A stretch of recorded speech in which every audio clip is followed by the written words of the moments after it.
শুধু একটা কথাই আপনাদের সামনে বলতে চাই, দেশের সংকট কিন্তু কাটে নাই, দেশের সংকট কাটে নাই।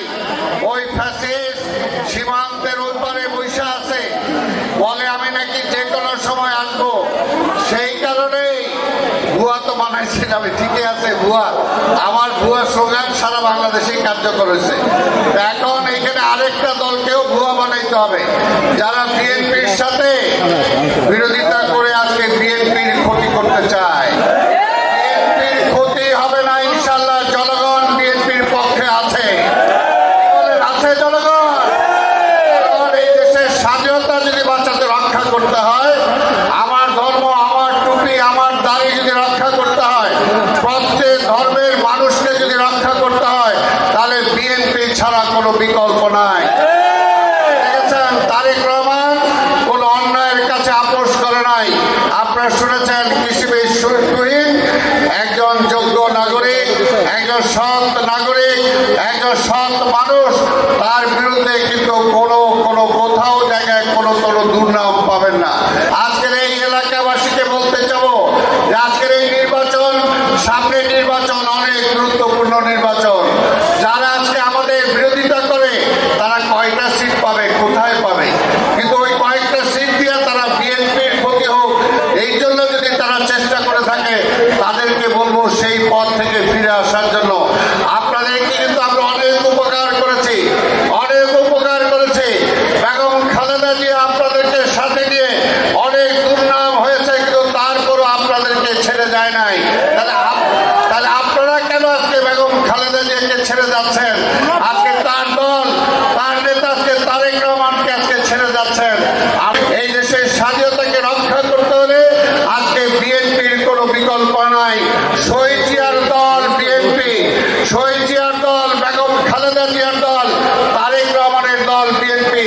আজকে ওই ভারতকে যদি ঠেকাতে হয় অন্য কোন দল দিয়ে হবে না। আজকে দেখেন সীমান্তে কয়দিন পর পর পুশিং করে, ওই পুশিং কি ভারতের কোন এজেন্সির লোকজন করে কিনা আমরা তো জানি না। তাই ভারতকে এখন পর্যন্ত এই সরকার একটা কঠিন ধমক দিতে পারে নাই। কঠিন ধমক দিতে হলে বিএনপিকে দরকার। আমাদের পোর্ট আজকে দিয়ে দিতে চায় বিদেশিদের কাছে, কি কারণে দেবেন আমরা জানি না। আজকে ভারত তার লোকরা এখানে চাকরি করত, আজকে তার লোক যদি চাকরি করে 5 লক্ষ টাকা একই পদে বেতন পায়, বাংলাদেশিরা পাইতো মাত্র 1 লক্ষ টাকা।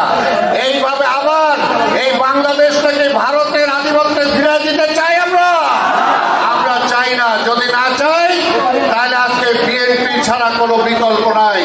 এখানে আমরা দেখেছিলাম আমাদের কর্মী সভা ছিল, কর্মী সভা আজকে জনসভা মহাসভায় রূপান্তরিত হয়েছিল। আজকে শত বৃষ্টি বাদল কেউ আপনাদেরকে ফিরাই দিতে পারছে? আমি তো বসেছিলাম, দেখি যে কয়জন থাকে।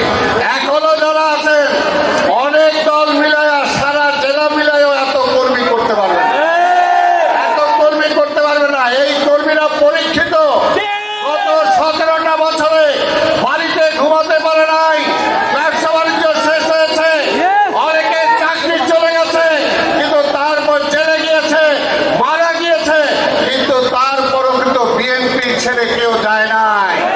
পরীক্ষিত, কারণ বিএনপি করে সবাই এই দেশের জন্য, এই দেশের মানুষের জন্য, স্বাধীনতা রক্ষা করার জন্য, গণতন্ত্র ফিরে আনার জন্য। অনেকে বিএনপি আর আওয়ামী লীগকে এক করতে চান। বিএনপি আওয়ামী লীগ এক না, আওয়ামী লীগ হলো চোরের দল, আওয়ামী লীগ হলো লুটেরার দল, আর বিএনপি হলো স্বাধীনতার পক্ষের দল।